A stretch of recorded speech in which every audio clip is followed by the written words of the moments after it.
In this short video tutorial, I will teach you how to get a refund on Just Eat.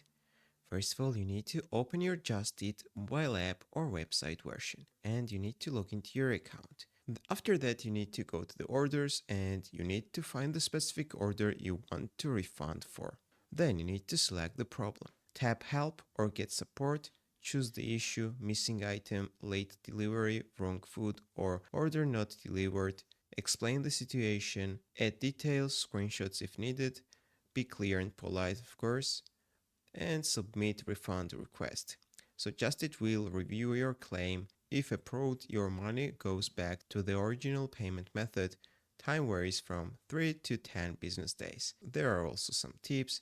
Contact them as soon as possible after the problem. Keep your order confirmation and receipt ready. If the restaurant declines, Just Eat support team may step in. So that's how you can get the refund on Just Eat. If this video was helpful for you, don't forget click the like buttons and don't forget subscribe.